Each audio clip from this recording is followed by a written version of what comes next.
There are two principles you need to understand to become the fastest sim racer out there. Do you want to break into the corner with confidence, hit the curb, go on the throttle and see the delta drop? Then you came to the right place, because we're going a mile deep into corner analysis, and this is where the aliens get the pace from, and you can learn it too. I'm already sim racing for multiple years, and if I apply these two principles, I always find some extra lap time in my driving. Let's get into it.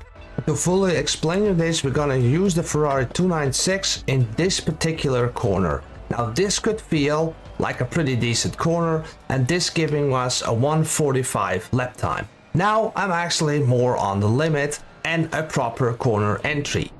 And to slow this down a little bit, I enter the corner, bleed off the brakes, I have more rotation, I go on throttle and look at the top how much delta I've gained. Yeah, this is gonna be the video. We're gonna fully analyze this behavior and how you can use that to improve your delta every corner. And this is Assetto Corsa Competizione, but you can apply this to every racing simulator out there. Whenever we are racing, we always want to start outside of the corner, and then we want to hit the apex, and then we go to the outside. We need this big radius to carry the most speed into the corner and have the overall, like the average speed on here, as high as possible. If it were only straights, we could drive like the top speed, but whenever we're cornering, we need to slow it down. It's impossible to drive 250 through a hairpin, so we need to slow it down. And if we can make this line straighter somehow, we can potentially go faster through the corner. So this looks like a really good racing line, doesn't it? This is another line that I'm showing, and this is actually the proper racing line. You can see on the different slide, we are kind to the car, we stay on the tarmac, but a lot of times it's wise to find a curb that you can cut and go on the exit curb as the like what is the most possible before you hit the track limit, and then you actually have the most flattest radius. And this can really this kind of racing can really give you the amount of lap time. And before we go into the next chapters, it's really vital that you use the absolute most of the track, not like the nice cut, but the absolute maximum. Now this can a lot of times mean that you're running a bunch of curbs, and also in the exit you can be really hitting on curbs and all that good stuff. A little bit of a disclaimer here: if you have a car that's really harsh and tough on curbs, then yeah, you might be approaching this a little bit more carefully. So to explain even further, the red line, that was the white line we started off with. Just as an example, it might be that you cannot carry more than 125 kilometers on the red line, the little bit of a bigger radius, and the green line actually can give you additional kilometers through the corner, which just makes you faster overall. If you do this correctly, then we can go into the next step.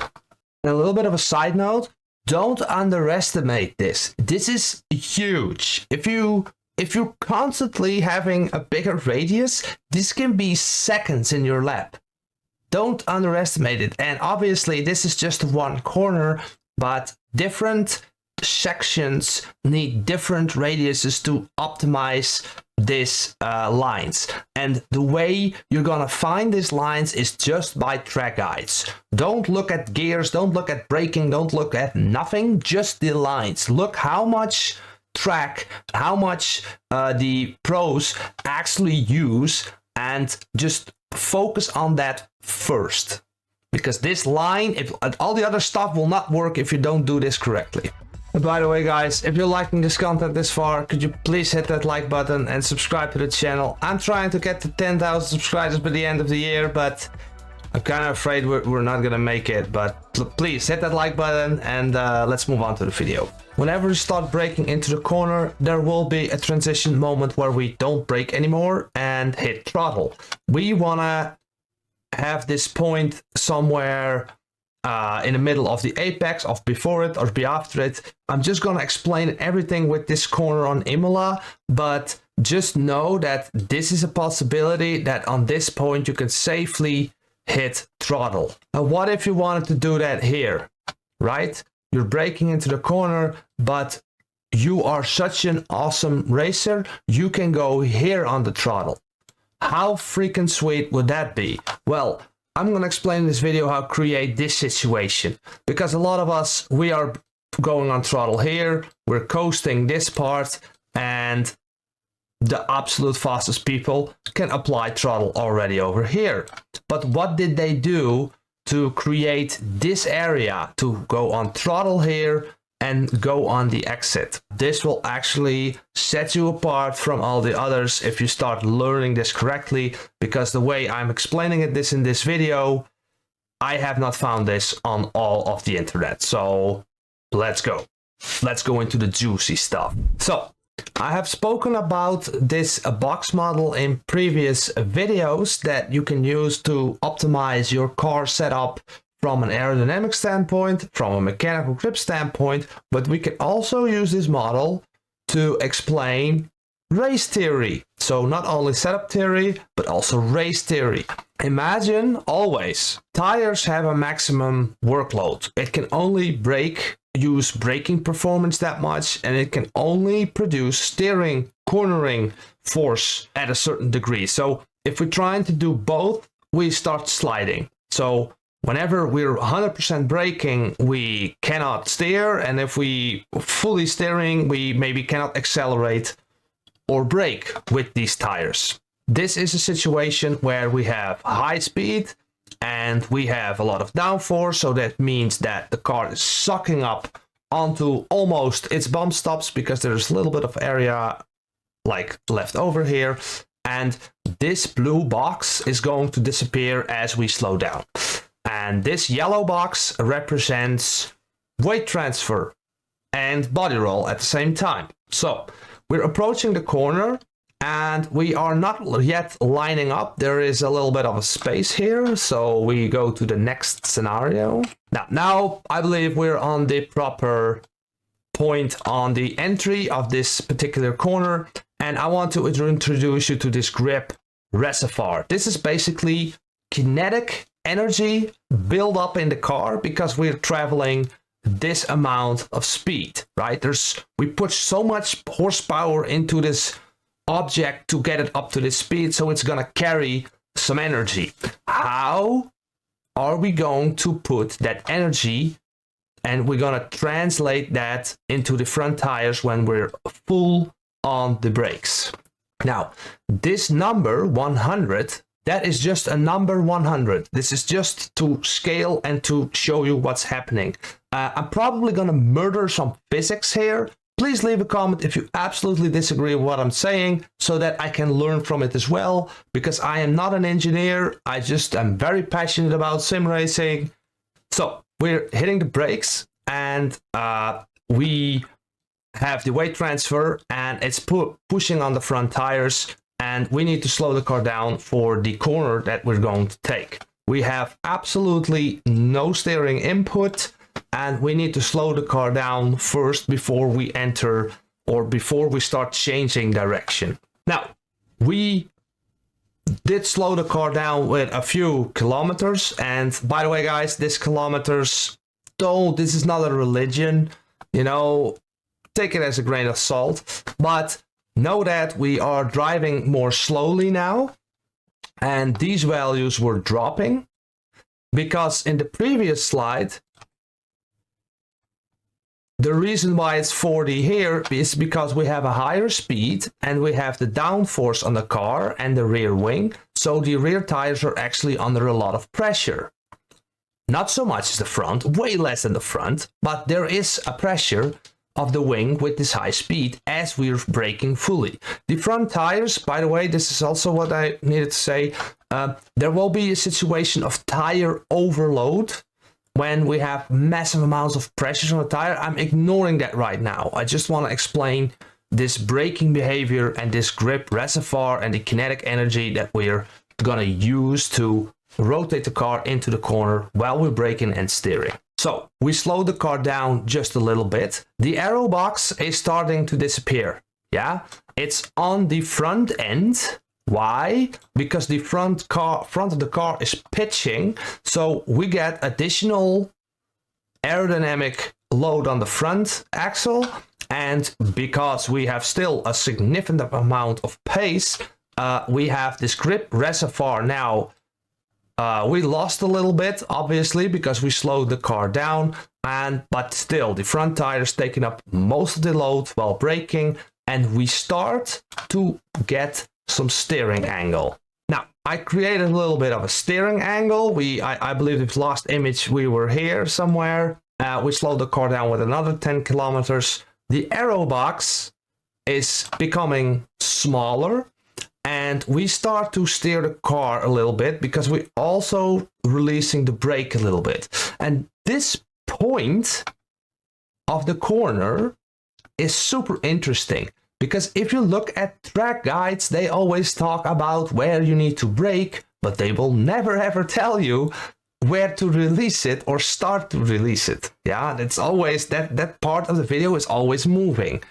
Obviously, it's very hard to make a point because it will be different for every car and driver and skill level as well. And talking about skill levels, I created multiple different skill levels, different setups in my Patreon store for Assetto Corsa Competizione, and these skill levels are kind of like divided in a way of aggressiveness in this behavior. So a very high level setup is very aggressive in this way and can be very quick, but there are also safer levels which are very forgiving in this situation. So you can actually learn this for once. Yeah, this is something I really desired when I started out, but okay, now we're here and I'm just build this for communities and for different racers. So check it out down below. This really helps you with this area in the corner with a lot of different cars I already built. So check it out if you're interested. Imagine you're gonna release the brakes slowly and start steering, right? And what this does, it makes the rear of the car light. This wheel and this one is not being exposed on a lot of pressure from kinetic energy or body roll or weight transfer, because this tire is doing that, right? So these tires, although they are now in a very optimal window of grip overload, they are actually becoming very loose, and the back end of the car is pretty loose at this point, right? This is the difference between a very aggressive setup and a very safe setup. A safe setup will not create this angle, this yaw moment the car has. So the back of the car will point over there, and the nose of the car wants to point into the corner at this point, applying a little bit of steering input while braking. The absolute advantages of this is that we're still driving 170 at this point, and we're already entering the corner. Now, a few meters further ahead, we drop another 10 kilometers, and the reservoir is starting to deplete, right? Because we're taking off even more energy out of the vehicle, out of the car, and the pressure is starting to disappear from here. But the rear tires are still not having a lot of contact with the road, because the aerodynamic force also started to disappear even more, and we apply maybe even more steering input. So I'm like explaining with this 80, 60, 15 and 30. Yeah, this is just how I see how the car is like diving, rolling and pitching to this side. But know that these tires, we're assuming that these tires are at 100% workload at this point. So we're on the edge of sliding, but we're not sliding. We have a nice yaw moment, and that makes the nose point into the corner more, right? This is vital to be on throttle earlier in the corner. Now it gets even more interesting, because the pressure of this wheel is starting to drop off, right? Because we don't have that much energy anymore in the car, and we are applying even more steering input at this point. But because this wheel is now not overloaded that much anymore, it actually produces more grip, and we can even steer the car even more while we're on, let's say, 40% of braking performance. So 40% of braking performance and 60% of cornering performance, you could say. Like, I just coincidentally came up with 60. That's not 60% cornering performance, but it just shows a point where this might be. Now, another interesting thing is that the body roll and the weight transfer will go there anyway, right? I mean, you cannot influence weight transfer. It's physically impossible, but because we have this space over here, means that we're not on the bump stop anymore, and we're actually in the spring area. We're on the mechanical grip at this point. There is still some aerodynamic force, probably. I have no idea. Maybe it's all gone with 150. Maybe there's still a lot left, but you can see it is a lot less than when we were start to enter the corner, right? So we're a lot on the mechanical grip part of the car at this point. We still have a sweet yaw moment because we want to point that nose of the car more into the corner as we go. Now, what if you lost it this point?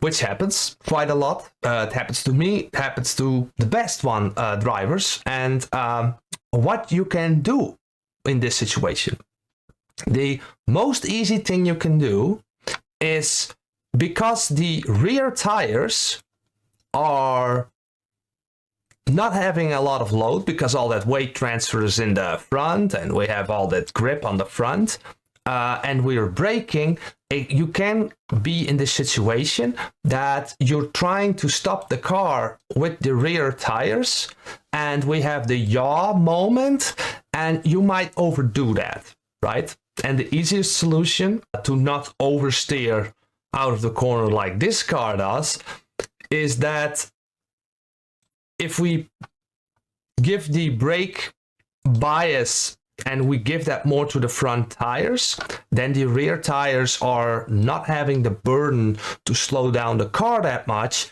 which then it will not get over its workload. Because that's what basically happened here. You go over the tires' workload because you're slowing it down, but there's almost no pressure on it, and you start losing the back. You didn't have this problem on entry because you might run a high wing setting and you have the downforce helping you out, right? So if you have this in like your initial turn in immediately, then you should see this is more about your aerodynamic balance. Now it's more about brake bias. Obviously, brake bias can be very important on the high speed as well, but just know that when you have this mid corner in like mid speed oversteer on the braking, this way brake bias helps you out, right? There are a million other setup changes you can make to prevent this.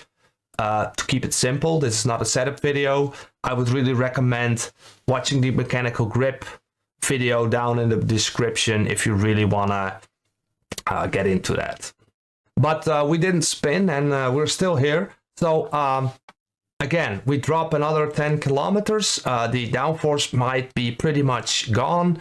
We have even more suspension travel on the front, so this wheel is nice and free in its suspension. It can move and all that good stuff. And the reservoir is pretty much already depleting. There's almost no kinetic energy left. So we're also almost approaching the apex at this point, and we have still this nice yaw moment. And this is actually a situation we really desire, because here it's the most important. This is the moment where you really start steering, and you want to steer the nose of the car into the exit. And as soon as you apply this, and as soon you can get away with this, you can go on a throttle like that much earlier. A lot of times, what I'm myself still doing wrong is when I approach a longer corner and I slow the car down too much up until the apex, and now I'm actually going too slow. So if I would steer now, I would go all the way here. This means that now I need to apply throttle and I get understeer. Then I'm on the apex, and then I need to lift because I have the understeer, because all this weight and the weight transfer is going backwards. So the goal is to have just a little bit of this braking performance left and a little bit of this grip reservoir all the way when we go up to that apex. So what I said earlier, if you were spending, ignore this a little bit, if you were spending all of your braking performance and you need to go on throttle to increase the speed before the apex, then you actually get understeer because there's no additional weight anymore or left on that front tires, making this wheels just understeer in this corner at this moment. And this is the most important moment where we need the rotation, but when you're on throttle, you cannot create rotation. So this is the dead middle center. You are on the apex, you're pointing the nose of the car to the apex at this point. The balance of the car is completely neutral at this point. We are off brake and we start to touch the throttle. Now, this is a nanosecond later. We gently apply the throttle because we might still want to rotate the car a little bit at this point, because also this simulation, how I made this corner, is not a perfect corner execution. By the way, you can always improve this. In a way, this is an infinite game. You can always improve this section, what we just covered with the braking. I mean, man, there will be, you can do 1,000 laps and still not execute this perfectly on every corner on the track, right? So just know that, like, if you're going into sim racing, prepare some time spent in this awesome hobby. So yeah, we apply like 40% throttle.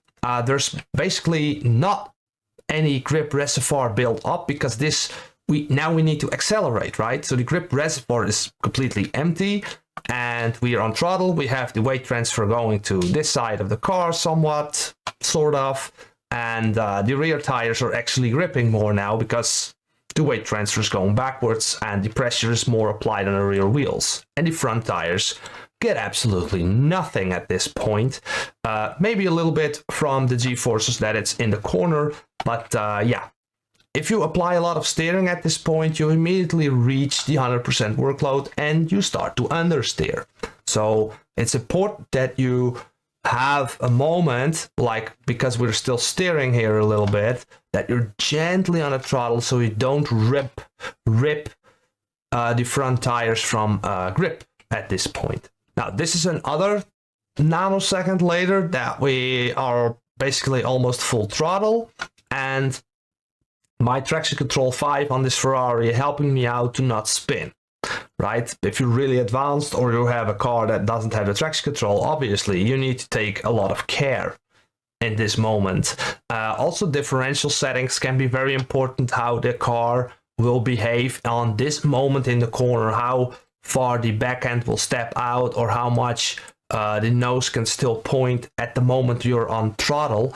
Also, the damper settings can be really like super minimal marginal differences, can really help you with this extra like half a degree of rotation you're searching for when you want to approach that exit with the maximum amount of throttle input. So we increase the speed and the grip reservoir is starting to build up again because there's more energy in the car again. We're having more speed. And the funny thing is that this aerodynamic box is starting to build up again, right? So depending on your ride heights, this is going to determine where this box will be and how much pressure the rear tires actually getting. This is like this moment where you have mechanical grip and aerodynamic force starting to work together, but it's kind of safe to assume that at this point, obviously we're still accelerating like crazy, but the front tires get a little bit more grip at this point. So from the apex to this point, we could not really turn the car. We didn't have a yaw moment. We might have a little bit, and again, depending on your rear springs and bump stop ranges and anti-roll bar and differential settings. That's going to determine how that angle will be. But normally it feels more like the car being straight and accelerating. That's why we wanted to have all that rotation on entry, because when we're coming out of the apex, there's not so much we can do anymore about it. So the entry is very determined on how fast we're gonna be. That's why I take a lot more time for the entry to explain than this exit. Now we're approaching the exit curb and the grip reservoir is starting to build up. The pressure on the rear tires is also starting to build up as we get more downforce and as we almost have no steering input anymore. Also the front tires are starting to get more grip. Now we're going even faster here. The corner is basically completed. We did everything. We are increasing the speed even more. The grip reservoir, the kinetic energy bar is starting to fill up because the vehicle is actually has more energy into it. We traveling faster. The rear tires get even more grip. We get aerodynamic force coming back, and we can actually have more pressure on the front tires, so we can actually steer more now, right? So there will be corners with your exit that you need to bring that car up to speed to create some pressure on the fronts as well. Again, this isn't really scaled with how much downforce you actually have, but you get the point, right? What if, again, this is the same image, I didn't have another image, but imagine we were like over 230 kilometers, that aerodynamic box is completely filled up again. The car starts dropping into its suspension. It's maybe sometimes hitting the bump stop, yes or no. And we've completely filled up the reservoir again to attack the next corner. Now, if you are still here in the video, thanks, man. That sport is absolutely awesome. But just know that what all of that stuff that I just explained is on especially to create a car that will rotate in this area, right? And if the car is pointing to this point, then we can hit throttle on a straight line. And then at this point, we have a more downforce and we can rotate and finish that corner properly, right?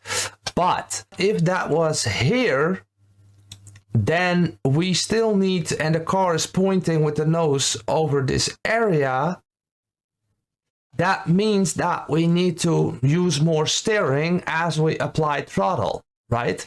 And we said in the beginning that we cannot accelerate the car and steer it a lot because we're gonna reach the 100% workload of the tire.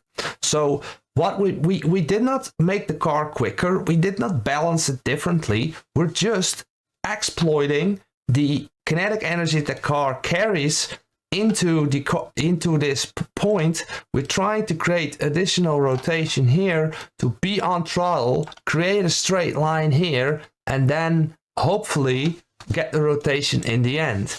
Now, this is just a 90-degree corner, and this is a little bit going downhill on Imola, but I hope you got a decent understanding where the pace needs to come from, because the fastest people are doing this, and they do this quicker, right? They release the they might be on the same braking point.